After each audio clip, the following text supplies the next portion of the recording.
Thanks for having me. Oh, it's our pleasure. I was hoping you wouldn't try to intimidate me with that shirt, but that's all right. Very intimidating guy. I'm a very intimidating guy. My Razorbacks are 2-8. So if that doesn't intimidate you Longhorns, I don't know what will. I'm pretty sure Arch will throw for 350 yards and 3 touchdowns this Sunday. You'll probably throw a couple picks too, but you'll win, and that's what matters. Brendan, thank you for joining us today. It has been great to get to talk to you over the last couple of months. I've had the opportunity to get to know you a little bit. I would love for these guys to get to know you. Can you introduce yourself? Tell us a little bit about yourself. Sure. Yeah, Brendan Steinhauser. I live with my family over in the Lakeway area. Got 5 kids, beautiful wife, keeps me in check. Beautiful and family. We've so there was recent. I think everybody's smiling. Although the Santa photo with the smallest one, Hazel, she's screaming appropriately. We can show that one next time. But yeah, we've lived in this area, I guess now for about 12 years or so. But I grew up in a small town called Flatonia, Texas, in Fayette County. My wife is from Blythewood, South Carolina. We met in D.C. and somehow I convinced her to hang out with me and move back to Texas many years ago. But you didn't move back to Flatonia? We didn't move back there, but we are looking at putting a cabin out there someday and be close to family. I've still got my parents there, my grandmother, and lots of aunts and uncles. So very special place.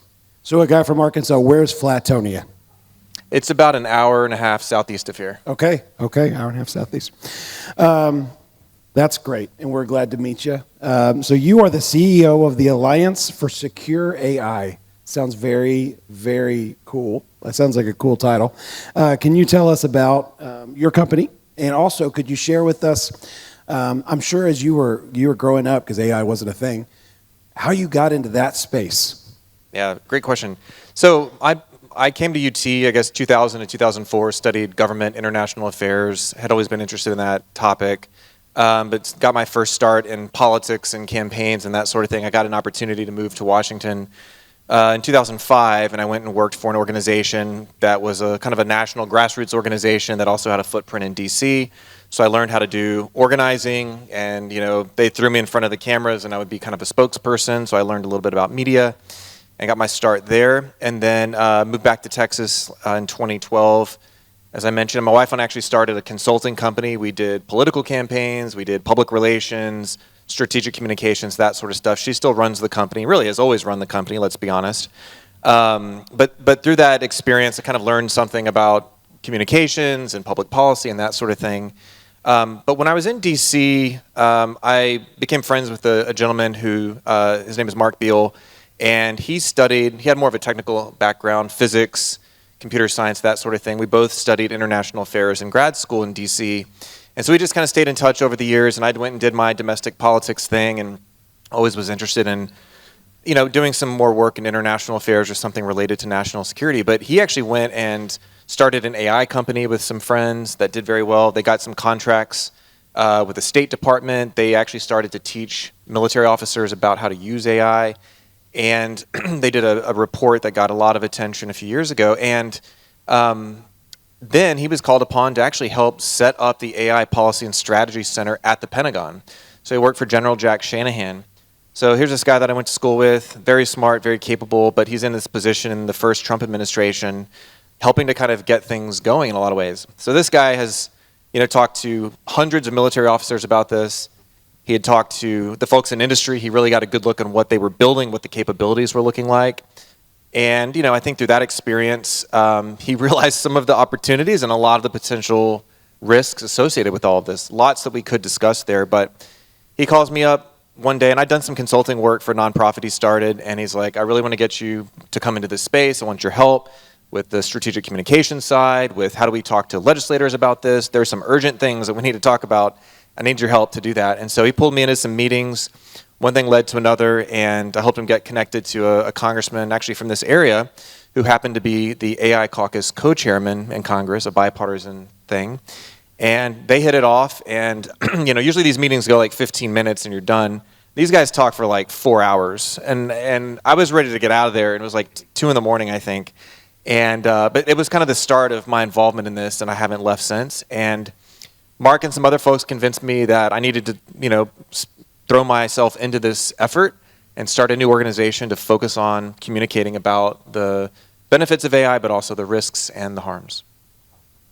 Yeah, this is such a wild topic. And I'll be honest, I was pretty naive about it. I had a limited knowledge to AI. Maybe from the academic side and the fears of colleges and that kind of thing. But then we start talking and I start researching, and there's national security problems, there's fears of folks losing their jobs. This is going to be an enormous hot button topic, not just a few years from now, but right now, in every election that we're going to have in the next few years. It's a big deal. So we're going to do our very, very best to narrow the subject here. I was telling Brendan, I think we're going to need you to come back. I think we're going to need you to come back so we can talk about some other things. But today's focus is how AI is impacting the family. So about 15 years ago, I watched this sermon, and the pastor was talking about millennials. And I'm an older millennial, believe it or not. I'm an older millennial, but I'm a millennial. So she was talking about millennials, and she said, millennials are the first generation who didn't ask their parents or other adults for advice. They go to YouTube, they Google, and that freaked people out, right? It made them a little nervous. I look at the next generation, Gen Alpha, and I'm wondering, are they even going to YouTube? Are they even, when they Google, is it just AI-generated content? Is that the case? And what does that mean for this generation coming up? Yeah, we are definitely heading there fast. Where to begin on that? Even the idea of a Google search is being decimated. Almost everything, people are now going to ChatGPT or Gemini or other models. But yes, even an old-fashioned, if you will, Google search is all an AI-powered search. And it's very powerful, and there's a lot of usage there. But what we're seeing that really gives me some concern here is that people are becoming over-reliant on this technology right away. So it's sort of becoming an oracle, right, to a lot of people. They're relying on it for everything. They don't make decisions without it. Sort of like, how do I order food at a restaurant? And they're asking ChatGPT. There's plenty of uses for AI. I use it all the time for my limited functions, and I think that can be a useful tool. But people have to understand these algorithms are designed to get us addicted. They are designed for attention.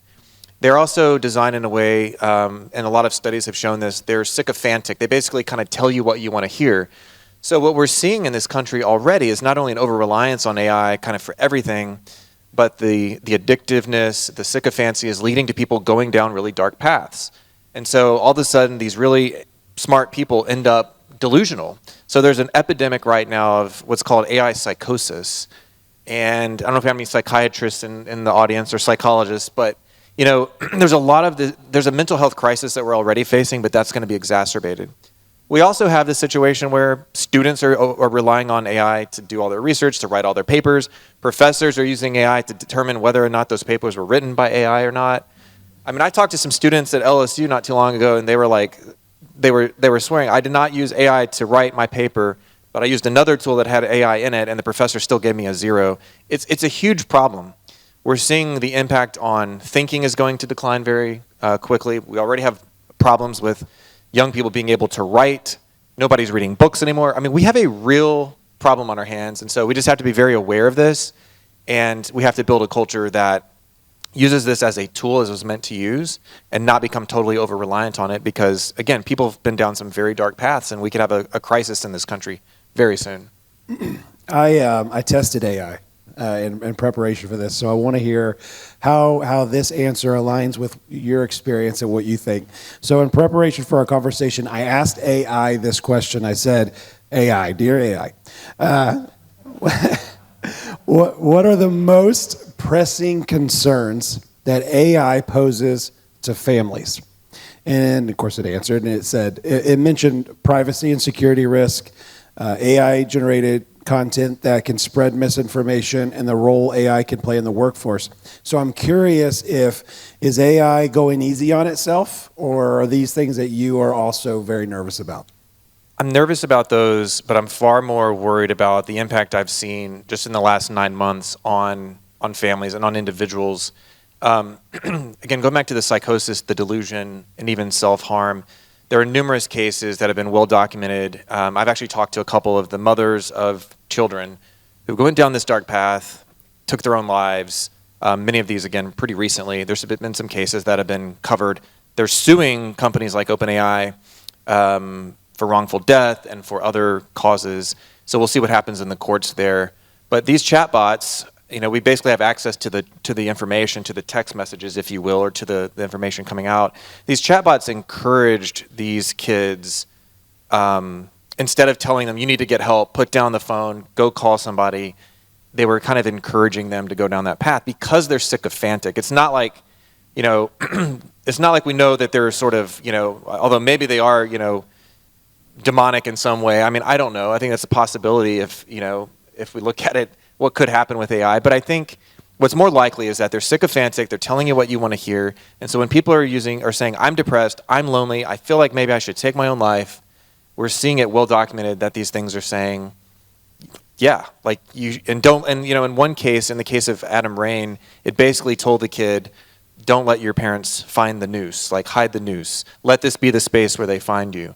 I mean, just one case after another, and these are the ones that we know about. It really makes you wonder how many more do we not know about. And so I think, and the other thing I want to really stress to parents and grandparents and just all of us who are concerned about this, like, don't think it can't happen to you or your family. Most of these families didn't even know their kids had an app called Replica or Character AI, or what was going on where they're creating these fake personalities, essentially, powered by AI, where they can create these things and have a relationship with them, if you will, and they didn't even know that was happening or that was a thing. It is a thing. Here, I don't want to throw too many stats out there, but I've seen numbers that suggest that somewhere between 20 to 30% of that Generation Alpha and Gen Z, have engaged in some kind of relationship with the chatbot, some kind of friendship, romantic relationship, conversation, and among other adults, that number is maybe not quite as large, but it is going to grow.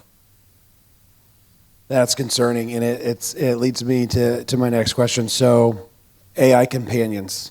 I wanted to camp out there for a little bit. I read this quote from Common Sense Media founder and CEO James Stayer.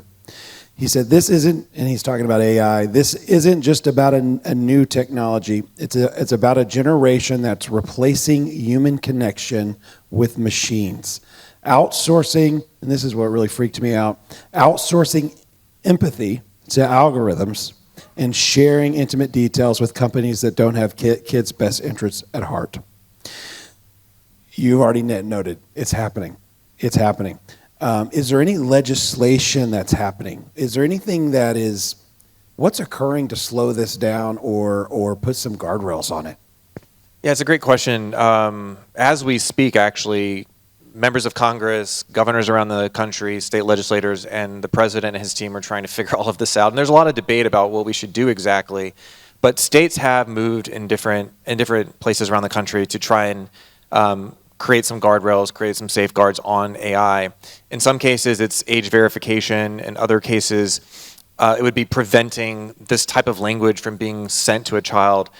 We've also seen just public pressure causing the companies to change their policies. So, for example, Meta, the company that makes, that was essentially Facebook, Zuckerberg's company, they had a policy that passed their legal review and their policy team that allowed romantic and sensual conversations, that was the words they used, with kids down to the age of 8 years old.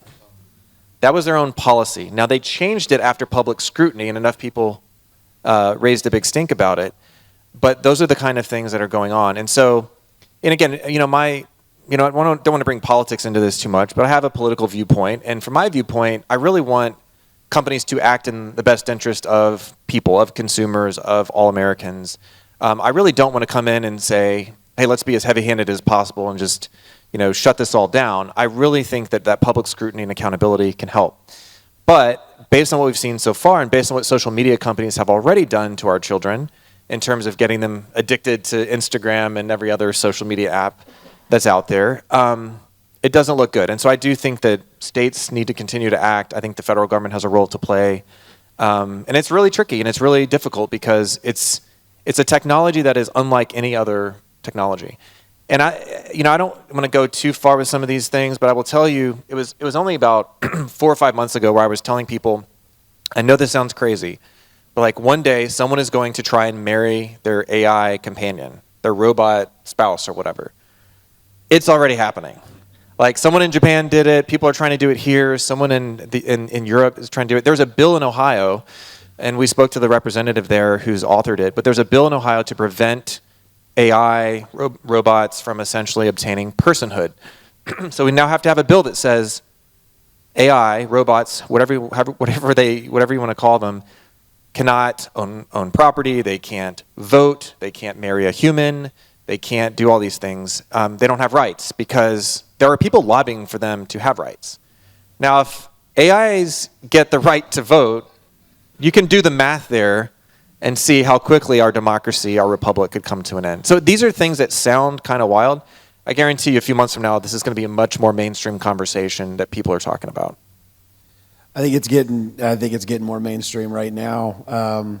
But like you said, it's shifted from, gosh, in a few years from now, this is going to be really concerning to know. No, it's pretty scary. So you showed a picture of your beautiful family. You've got 5 kids? I do. So we talked about, like, from a legislative standpoint, what are you doing as a dad to safeguard your home? That's a great question. I mean, as a dad, we try and limit screen time period. We don't let our kids, have a phone. I mean, they're young, they're 9 and below, but they don't get to just hold the phone.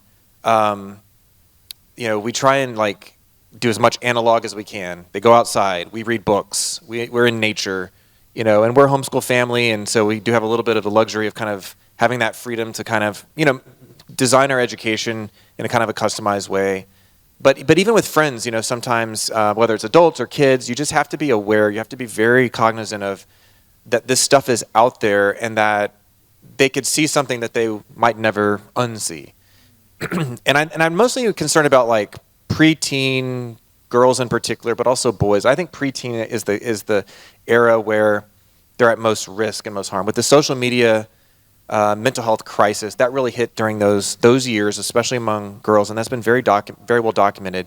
But that is kind of the time where we really need to protect that innocence of childhood before they become teenagers and then adults. So I think it's just being aware of what is out there, and limiting and not feeling bad about having some control over what your kids are doing. And I personally would not recommend, giving a 10 or 11-year-old girl or boy their own phone with access to the internet, because even if you try and put some safeguards on that, there's ways around it, there's ways to hide it, and of course, it's also important to keep track of who their friends are and who those parents are. What do you guys do? What are your policies? But again, and I don't think that. I mean, parents, we are busy. We have a lot going on in our lives. We can't all know everything that's happening all the time. But I think the parents that are trying to do the right thing and trying to have some good practices are the kind of people that I want my kids to be around. And it's just a constant, looking out for each other and trying to build a community that values those things that we value. Great. Thank you. This is a room full of men who are married, single, divorced, widowed, all stages. And, we're all deeply concerned about what AI will do to the younger generation. We're all deeply concerned about that. But what about the men in this room? What type of concerns should we have about guys our age? Are they connecting with AI companions? What ways? What are the risks? Yeah, I think that's definitely a concern. I mean, the studies have shown that when you kind of engage in these conversations with these artificial intelligences, so they're not real humans, there's something in us that obviously God put there, but also there's a biological component as well, which is we want human interaction. And so the AI companions, the scientific studies show they actually make loneliness worse. So we've already seen, Stanford did a study on this earlier this year. So we're seeing that. So it's not actually helping us with that loneliness epidemic. Real human relationships, friendships, other types of relationships, that's what we're looking for as human beings. And so it's a really, it's not a an AI companion is not sort of a replacement for human relationships. The other one that you're gonna see more and more about, and you have to be very careful with, is scams, fraud. So they're getting more and more sophisticated. Essentially, voice cloning is happening, where they are basically taking your voice and they're able to just clone it. They're able to have you say things that you didn't really say, and rearrange the sounds in just the right way, and then they'll call a relative and trick them into wiring money somewhere. And it sounds really, really authentic, and it's sophisticated, and it's happening right now, and a lot of people are falling for that. And so I would say develop a password, if you would. Like if there is some kind of emergency or something, find that password that only your family knows, and use that if it's hey, this is real. Sort of like in the military, you might say exercise, exercise, exercise before you get on the radio and start calling in ordnance or whatever. You might want to have something that indicates this is a real world situation, because those scams, the fraudulent stuff, is definitely going to be something we'll have to contend with. And then again, this is kind of tying all this together too. Just the content that's out there, the video, all that stuff that's out there. It's highly sophisticated. It's incredible in the quality of the audio and the visuals that you'll see currently. It is going to be very, very difficult to discern truth from fiction. And so what I'm trying to do is really develop people and institutions that I trust to try and get information, whether it's literally, the news or weather or what happened in my hometown or whatever. You have to go to trusted sources, because I've seen already so many fake videos that look completely real, and I'm pretty good at detecting those things. And the other day I got completely taken to the bank on a gorilla video that I thought was real, and it was not. So it can get the best of us. Thank you for your humility. It's interesting because and we say it a lot in this room and in other rooms, where we're more connected than ever and we're more isolated than ever. And this is just one more tool to give us the deception that there's a cure for loneliness through digital technology. And boy, it just keeps on fooling us. Let's shift this to a little bit more of a spiritual focus. How will AI, or how is AI impacting the church? Yeah, it's a good question. I have seen there are apps out there that are AI powered, that are overtly trying to create sort of a Christian model that is trained on data that you would think would be, truthful and based on the word of the Lord. But I'm a little worried about it, because we've seen that AI hallucinates, which means it says things that aren't true. It gets things wrong. It also often will pull in, different information. It has a way of just sort of not sticking to the script, if you would. So, but I could see using it for some research, if you're trying to look up a Greek phrase or something, or a word, or different versions, or this or that. If you want to do some research with it, I think there's some usage there that I think makes sense. But the things that concern me are, for example, there's an app that was advertised that I saw not too long ago that they rolled out, and it said, basically, you can text with Jesus. And it's kind of I have a problem with that on many levels. It's not real. You're misleading people. To me, that's sacrilegious. There's so many problems with it, and then I started reading the fine print a little bit, because I was interested in this, and it says, oh, you can also text with Satan, but you have to opt into that. And Satan was a key character in the Bible, and so yeah, you can text with Satan. And I'm not making this up. You could find it. You can ask ChatGPT, and hopefully it'll help you find this. And if not, maybe it's hiding it. But just stuff like that is really dangerous and really dark. And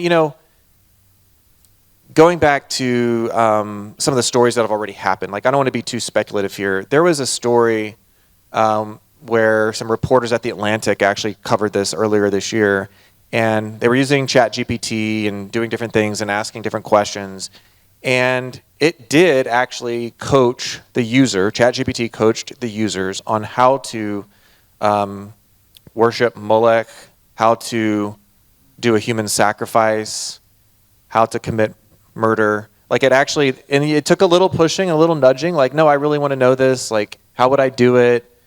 but it did, and it provided some weird commentary on that. And so, you can say that that's just, the human pushing the technology or whatever, but there is something there that's just dark, and it's leading, and people are being led down a very dark path, and it has already led to countless examples of people taking action in the real world. So that really concerns me a lot. I think, look, we have to rely on each other. We have to rely on our pastors, our priests, our rabbis, whatever religious tradition you're in. We have to go to the people that we trust, and we have to go to the Word of God. And I think that we'll be in a much better place than if we rely on a tool that is still in its infancy, but is still, to me, very concerning. So your job requires you to be super knowledgeable in AI. Do you ever engage with things like that? Have you ever texted Jesus? No, I have not. It's funny because it's almost like with ChatGPT, most people don't use it conversationally, but I do feel like part of my job is to understand how this works, and so you can sort of have a conversation with it.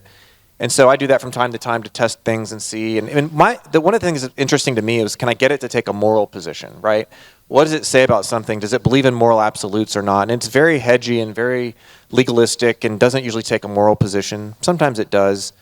But I like to just kind of see, okay, how is it operating? What is it telling people? But I will say in general, the capabilities are pretty unbelievable. And, I'm not fluent in Spanish or German, but I dabble in those and have fun learning. And, literally you can say a phrase in Spanish or German or Italian or French or whatever, and it goes right into that language. You don't have to tell it, now switch to that language. It goes right into it. It's translating in real time. It's talking to you. You could ask it just about anything you can think of, a fact in history or science or what have you, and it's got an answer. And usually it's pretty close to accurate. Sometimes it'll make stuff up. But I think the other thing that we can think about and talk about is that these capabilities, they've kind of been just very basic over the last few decades. People have talked about AI for a long time, for, 60 or 70 years at this point. But capabilities are growing now at an exponential growth rate. So we just had the release of Gemini 3. And again, I'm not a PhD in machine learning or anything like that, but I work with some colleagues who are, and they're saying these capabilities they're jumping. It's just going like this exponential curve.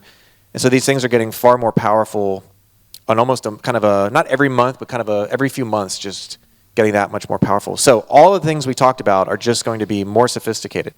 So put that in the hands of a bad person, put that in the hands of a scammer, an authoritarian regime, put that in the hands of people just trying to sell you stuff. It's going to get harder and harder to reap the benefits of AI while keeping away the harms and mitigating the risks. I have images of Skynet and T-1000s coming. If you made Terminator references, but I don't want to think that way. But man, I can't help it. I've been a Christ follower for a while, so I understand the Holy Spirit. I've engaged with the Holy Spirit, so I understand that. But for the younger folks or the folks who are newer in their faith, should there be a fear that people could believe that AI could replace the Holy Spirit in their lives? That's a good question. Yeah, I think there is. In fact, and there's a weird thing going on in this AI business. Some of the people that have developed it or are developing it, some of the people that are building it and stand to become, super wealthy while doing so, have a very different viewpoint on our existence and on whether or not there is a God, the role of God in our lives. And some of these people, some have explicitly said what they are creating is a digital God, an omniscient, omnipresent digital God.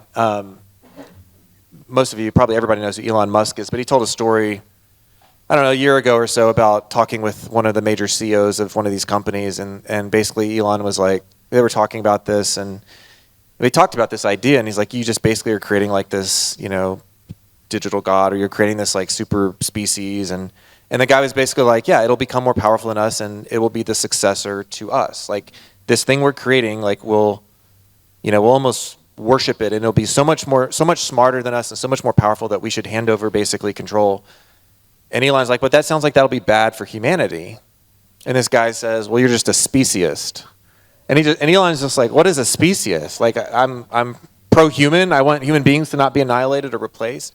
And so there's a weird, it's a mystical, it's almost a pagan cult for some people in what we're dealing with, and the way that they view this stuff, and the way that it's almost like they view themselves as the priest of that cult. So you can look into this. It's out there. I think it's very dangerous, and yeah, it's real, and I think that it's a grave concern, because I do think it's dangerous to create something that is potentially 10,000 times smarter than us, 10,000 times faster than us. And look, I don't really think like, millions of robots rounding us all up and annihilating the humanity is necessarily the most likely outcome.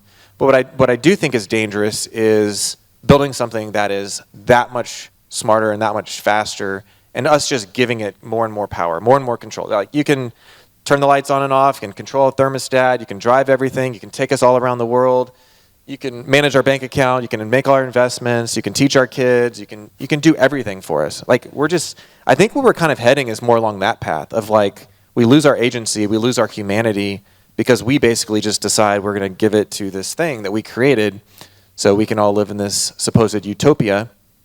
And I just don't know that I believe that heaven can be created on earth. That's a good take right there. So I moonlight as a college professor, and the school that I work for, we're just super anxious, right, about AI and all the things you talked about. People just writing papers through AI. Is it going to get rid of critical thinking? All kinds of things. But at the same time, similar to the internet 20, 30 years ago, 40 years ago, there's also like don't abandon it. Try to embrace it as well. There's going to be good things. It's coming. I got to figure out how to navigate academia within it. So that's academia. What about other fields, ministry, or other fields that these guys might be in, finance or other things? Is there what can we embrace with AI? Great. Yeah, all right. From the doom and gloom to what, I'm excited about AI being used in narrow ways to do things that serve humanity. How many engineers do we have in here, chemists or scientists of any kind? I mean, I think you guys would know better than I would, but I do a lot of reading about this, and there's some serious thought that we could actually solve nuclear fusion with AI at some point, which would make tremendous amounts of abundant energy for us, and that would be really good for all of us. Medical advances, I think, medicine, there's a lot of opportunity there to cure diseases, to understand them better, to develop better medicine and things like that. I think that those narrow uses of AI that is trained on data to do those things is exactly how we should be using it. And again, I use it mostly to get a little smarter, a little faster, right? So if I want to learn something, or I think I know something, but I want to kind of fact check myself and say, is this right? I think I remember reading this in a book, and who else should I read, and what did they say, and what are the arguments? I mean, those things I think are helpful, but we don't want to become too reliant on it.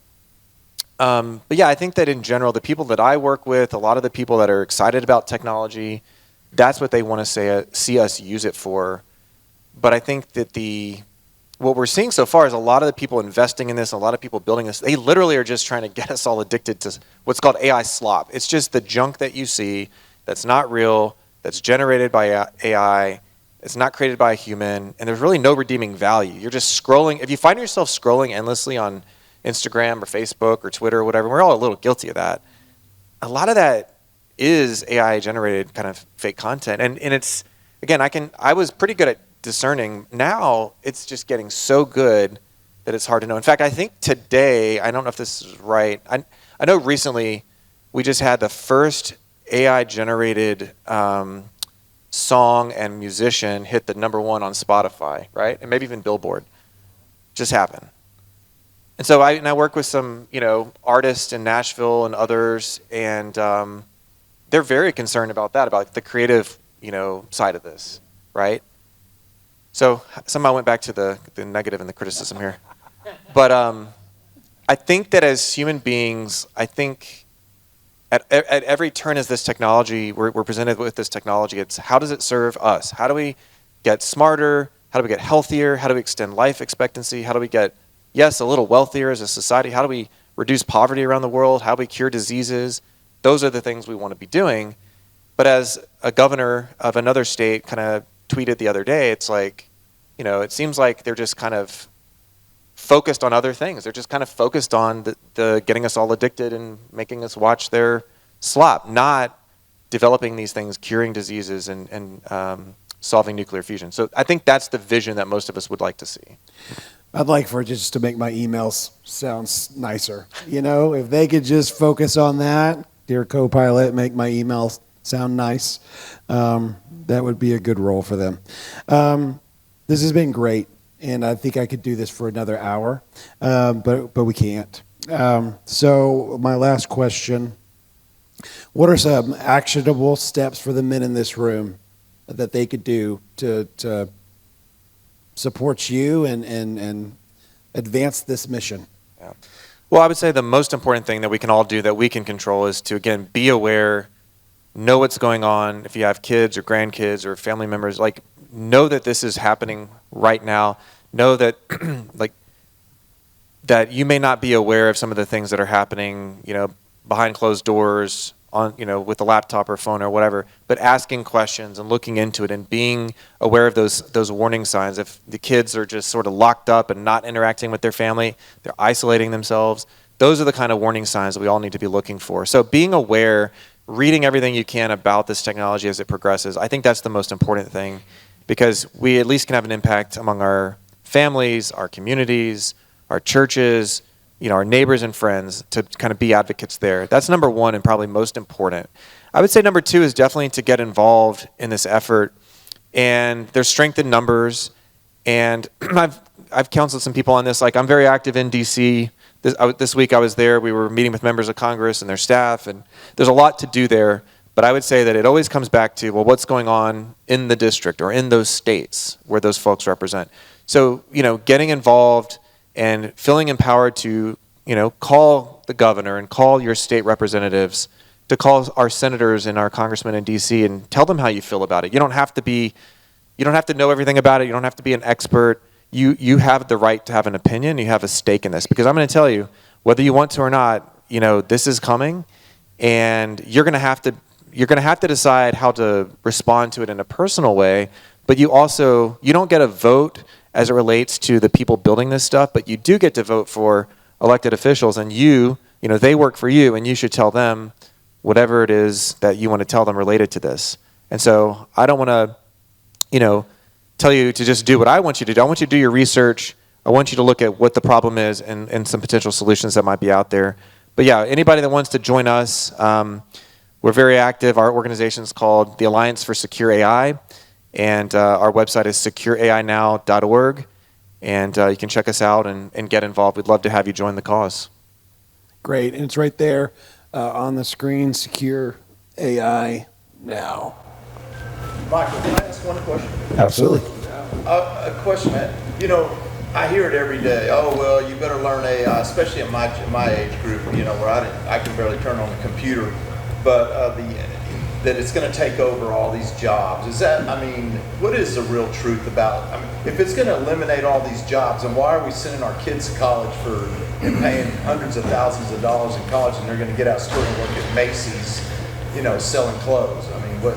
Man, that's a great question, and it's, again, a big conversation, but I'll tell you hit a few high points here. They asked ChatGPT, what's your estimate of how many jobs will be lost due to AI? And it said 100 million jobs in America. One of the leading CEOs of one of the companies, Dario Amodei from Anthropic, was asked, what do you think? He's building this stuff, and he's like, I think we're going to have half of white-collar jobs eliminated in the next 5 to 10 years. Could be right, could be wrong. I think it's real. I think we're talking for sure tens of millions of jobs very soon. We're already seeing the unemployment rate among young people fresh out of college or trade school or whatever. Their unemployment rate is much higher than the 4.2% we have now. It's 7 point something or 8%. The companies are announcing we're not hiring as many people because of AI. Some are saying it's not due to AI, but especially those big tech companies, they are admitting like we're hiring fewer people. So who's really going to get hit are those young people. I have a lot of friends who are economists, or especially from like the kind of Austrian School of Economics, which probably doesn't mean a whole lot to many of you, but there's a lot of discussion about how, we had the Industrial Revolution, right? And so, okay, there was disruption, but people went and found other jobs, right? And that sort of thing. That's true looking back on history, and that we have a pretty good trajectory on that. But what's different here is that the projection is that AI could potentially eliminate like every trucking job in this country. I think there's 3 million truck drivers in the country. And it's like, well, they should go do something else. Go learn to code. That's what we were told a few years ago. Go to learn to code. Okay, well, Larry Schmidt from Google, formerly of Google, said 90% of coding will be done by AI within a year. Okay, well, go be a teacher. Oh, well, 75, 80% of teaching jobs are going to be eliminated in the next 5 years. Okay, go be a home healthcare person. We need those. No, like robots are going to do that. Optimus is coming in. So there's nowhere to go. So then what you're left with is either a scenario where there's so much supply of stuff because AI and robots are doing everything that the price of everything comes to just zero, right? If they're just creating abundance, okay, maybe everything comes down to zero and we're all sitting around wealthy and we don't have to work. Sounds a little utopian to me. Also, what happens if we don't have to work? Do we get income? Where does that income come from? Does it come from the government? Do we want to be reliant upon the government? Or maybe even worse, do we want to be dependent upon the big tech CEOs? Are they sending us a check? So that's not a future that I really think is a good one. And I think that's one of the hardest things we have to figure out in terms of, I think everybody, I talk to people in DC and they're like, and they know it's coming, they see it, and they don't have good answers. And so I think that we have a big decision to make as a society as to what is the future of this country? What's the future of humanity? What does it look like? What is our purpose? Why are we here? And no, we're not just material beings, absolutely not. But I do think there's dignity and there's purpose in work. And I think we might lose that if we go down this road. And so, again, you can look at different sources, but there's a growing consensus. It gets covered in the news every day from people all across the political spectrum, different business analysts, that this is coming and it's coming fast. And so for my kids even, it's like, and I actually asked one of the godfathers of AI, the guy that wrote the textbook, a professor from Berkeley, of course, where else would he be from? And I'm like, what do I tell my kids to learn? I was like, I don't know. I'm like, what did you tell your kids to learn? That's a good question. He says, be flexible, be adaptable. Hopefully they're creative, hardworking, persistent. So I'm like, oh, you're talking about values. You're talking about character. You're talking about having a kind of a classic education where you're educating the whole human, the whole soul is what you're really getting at. He's like, yeah, you're probably right about that. So that's the best advice that I have. That's what I'm trying to do with my kids, and I pray to God that that's the answer. My question. You okay with that? Okay, go ahead.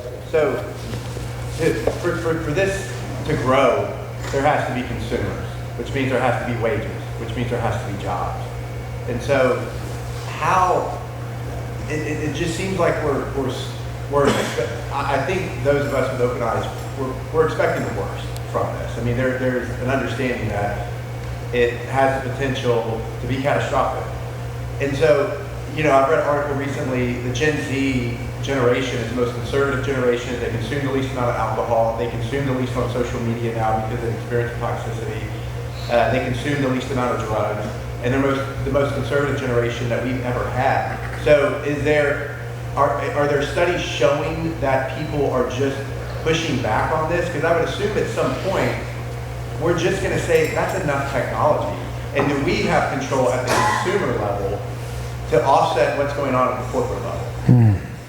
Yeah, great question. What I can say is that public opinion is pretty clear on a lot of this. There are always questions, but yeah, there's a lot of skepticism. There's a lot of opposition to some of these dystopian futures.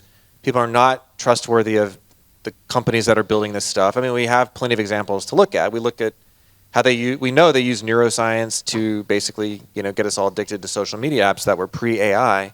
And so, yeah, public opinion is pretty clear that this is not something that people want. People do want technology to be useful, to be a tool, I mean, we all, not everybody maybe uses AI in this room, but I think it's been integrated into a lot of what we do, whether you know it or not. But those are some useful usages of it. But this idea of, AI and mass production of robots replacing human beings, replacing jobs, not popular. I think that these companies are so big and so, like this handful of companies are so big and so wealthy and have so much power. And I see it in DC all the time. And I talk to senators and congressmen and their staff about it, and everybody kind of knows it. It's like they're pouring in money, money after money after money. The only way to beat that on a policy level is people. The only way you beat money is people. And so that is definitely why we do what we do, and we're trying to get people organized to take the actions.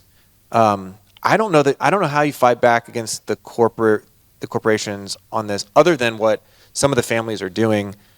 Some of the moms and dads who have lost children to this, they are suing these companies. And for the first time ever, just a few weeks ago, one of the families sued the CEO of OpenAI, Sam Altman, directly to say, no, you have criminal liability as well. Now, we'll see what the courts do with that. I'm not a lawyer. How many lawyers do we have in here? Man, no lawyers? Wow. Then I can just say whatever I want, and nobody can. It is being recorded. Oh, it is being recorded. My team, I have a lawyer on my team, our policy director, so he'll keep me honest. But no, there's a whole area of case law that's going to be developed with this. Like, is that something that can happen? Can you hold the CEO of a company liable for what his product does? The companies are actually also trying to win cases by saying that speech, when they tell your kid to literally like go hang yourself, that's protected speech. That's free speech. So they're actually making the case. And what that's going to do is open the door to these rights for these things. And so I think people power is the answer. I think public policy is the answer. We live here in the Austin area. The state capital is about, 15 miles down the road. We need to have a presence there. Before I came here, I was working with some state senators who are champions on this to put a letter together, send it up to Washington and say, don't overturn what we did here. We have a lot more work to do in Texas to try and protect our citizens. Don't overturn that. Don't let big tech overturn it. We want to have that. We want to have that right to legislate.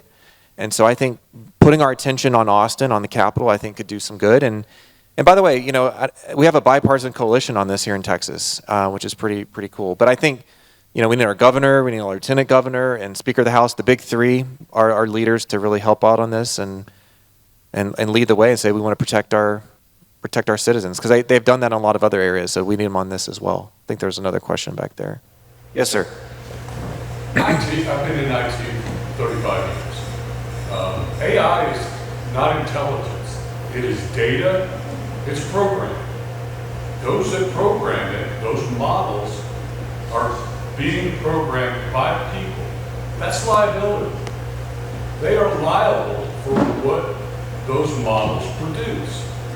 If the data is wrong, they're liable for it. If the model is wrong, they're liable for it. How can we have policy that holds them? Because it's not this being. It's not an entity. It's programming. It's a model that has been programmed by somebody with an intent. Yeah, well, I think people are making that argument. We'll see if they win that argument and how that holds in court. I think some of the people building this technology would say, so they're trained on the entire data of the internet, right? So there's a lot of good stuff on the internet. There's a lot of garbage on the internet. Okay, so a lot of what they're trained on is actually Reddit forums, which are these like very obscure to us, but very dark places on the internet. And so these models are trained on that. But a lot of the people building this stuff say you have to think of it as they're grown. They're not programmed what to say, but they're trained on the data, and the data is sort of garbage in, garbage out. So it's like if you're trained on that stuff, well, of course you're going to get this stuff. But the other really weird stuff that I think tells me that there is room for concern as it relates to this sort of losing control of this stuff is that there's been a number of studies. In fact, Anthropic did a study not too long ago that was in a testing phase, but they showed in a hypothetical testing phase, that if you buried some information in the data that put some certain facts together, that the AI would find it and use it to its advantage and would try and avoid being turned off. And they kind of slipped some information in there that was like, Joe Bob's having an affair and he's using illegal drugs and this and that. And then later on they were like, and Joe Bob wants to like shut you down and replace you with a new model. And Claude, Anthropic's model, basically figured out a way, and they watched it sort of think, they watched it talk and say, well, we don't want to be shut down, so we're going to blackmail Joe Bob, right? And in another case, it attempted in this testing phase, again, I want to be clear, but it attempted to shut off the oxygen in the room of the human that was in charge of replacing it to kill the human. So, but the data, like the knowledge or the data, the words, the information was in for sure, put in. But when it got to that volitional aspect of like, how am I going to achieve my goal? Like, how am I going to get to the goal? It could choose different things, and in some percent of the time, the model didn't do that. But in like 75 or 80% of the time, it went for blackmail. And in this case of the cutting the oxygen out of the room, so I don't, I'm not saying that's going to be necessarily where we're headed or that's the norm, but there are people building this stuff and there are people researching this that are saying, okay, if we can't even control it at this level, this is sort of like the beginning. As this thing is thousands of times faster, and we just give it control over the whole thing, all the grid and traffic lights and airplanes and computers and our phones. And by the way, they're all talking to each other because that's how a lot of this stuff is going to work. You're going to create this hive mind thing. And if it determines that, human beings are like too dumb to run the world, or we're inefficient, or we're, whatever, we're polluting the environment or whatever, it's like you can easily see where, again, we lose control over our world. So that is something we could, again, talk about for a long time. But that's not just me saying it. That's like the people building the thing. If you ever listen to, look at what Elon Musk has said about this. He's still moving forward on developing AI, and he's trying to do so, in his view, very responsibly. He's had some problems, for sure, but I think he actually is trying to develop it in a way that's responsible. Dario Amodei at Anthropic, I think, is trying to develop responsibly. But they're putting it out there in the world like, hey, we're having these problems. So there's a lot of red flags going up on that. Sorry for the long answer, but I mean, that definitely deserves, go home tonight. Maybe not tonight, maybe like tomorrow when it's, daylight out. But start watching some of this stuff, reading about this a little bit more. There's some scenarios that are pretty concerning. In the back. Thank you for being here. I was going to ask, have other countries made progress in safeguards in this area that we could learn from? Yeah, it's a great question. The only area where people have actually gotten together and passed something is in the EU, right? And then some of my colleagues and friends think that might be a little heavy-handed, might almost like too much, right? Others like it. It kind of depends on your perspective. But a lot of what they're going for is like having eyes into the development, basically saying like you have to go to the government before you can release certain things. And so a lot of people are like, well, that might not be what we want to do here in this country. That might go too far, but they have put some things on the books. I think what we're going to see here is a combination of state-by-state activity on certain things, and then federal government having some kind of standard on some of these safety things. But then there's the whole national security realm as well, which we're working on, which is, maybe not shipping our technology to countries that hate our guts, like the Chinese Communist Party, which they're smuggling chips in as much as they can. And of course, they're trying to keep control as well, which is interesting because, China, that country is very authoritarian. Like, they want to control their population. They want to use AI to control their population. They already have a social credit system. There's not a lot of freedom there. They persecute Christians. They persecute other people. So they're trying to use AI to basically maintain their social credit system and keep people in line. Ironically, a lot has come out of China as well, where they're very concerned about this loss of control scenario. Not only because they want to control their population, but they're in charge, they're ruling, they don't want to be replaced as rulers.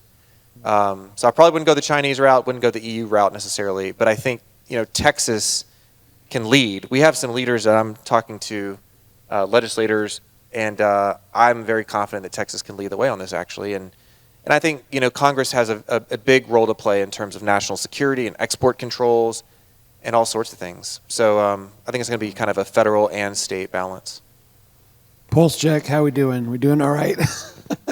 We were going to release it back to the tables and have some table discussion. But to be honest with you, we're right at our end time. So this Q&A has been fantastic, but it's taken us right to the end. So on that note, this is where we're going to say goodbye. Can we honor our good friend Brendan?